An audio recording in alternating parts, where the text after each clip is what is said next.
വളരെ വേഗം ഈ വിവാഹാദി ജീവിതത്തിലും കുടുംബ ജീവിതത്തിലും പ്രണയ ജീവിതത്തിലുമൊക്കെ ഉണ്ടാകുന്ന പ്രതികൂല സാഹചര്യങ്ങളെ പരിഹരിക്കുന്നതിനുള്ള ഒരു ഉപാസന അഥവാ ഒരു പൂജാകർമ്മമാണ് സമ്മോഹന ഗോപാല പൂജ.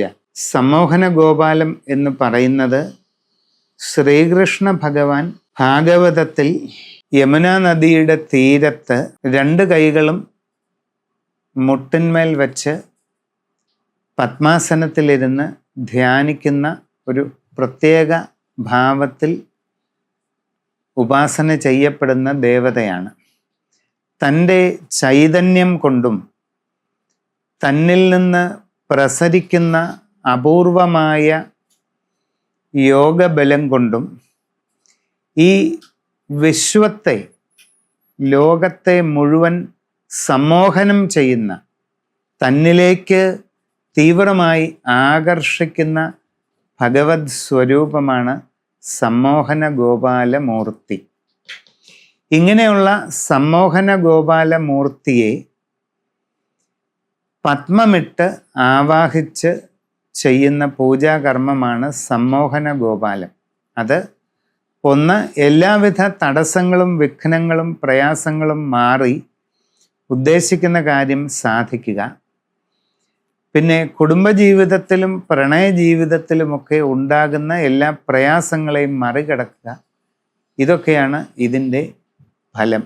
സമ്മോഹന ഗോപാല പൂജ പത്മമിട്ട് കളം വരച്ച് നിങ്ങളുടെ ഗൃഹത്തിൽ നടത്തുന്നത് വളരെ ഫലപ്രദമാണ്.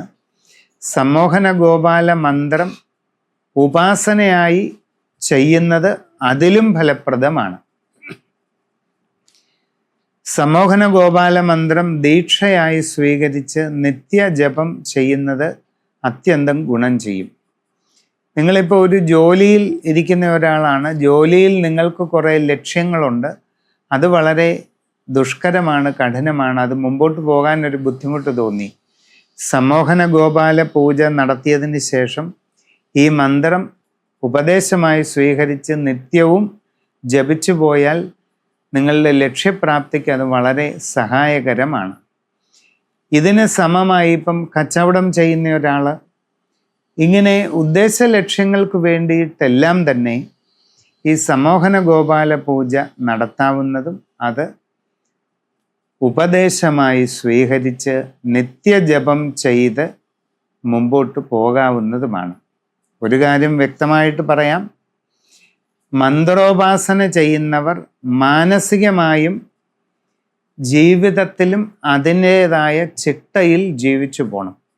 മന്ത്രോപാസന ചെയ്യുകയും തോന്നുമ്പോൾ തോന്നിയ രീതിയിൽ സംസാരിക്കുകയും അലക്ഷ്യമായ കാര്യങ്ങളിൽ ഇടപെടുകയും അനാവശ്യമായ പ്രവൃത്തികൾക്ക് പോവുകയും അതൊന്നും ഒട്ടും പൊരുത്തപ്പെടുന്നതല്ല. മന്ത്രജപം ചെയ്ത് മുമ്പോട്ട് പോകുന്ന ഒരാൾക്ക് അതിൻ്റേതായ ചില ശീലങ്ങൾ ആവശ്യമാണ്. അങ്ങനെ മുമ്പോട്ട് പോകുന്നതായാൽ നിങ്ങളുടെ ലക്ഷ്യങ്ങളെല്ലാം നേടാൻ സാധിക്കുകയും ചെയ്യും. നമസ്കാരം.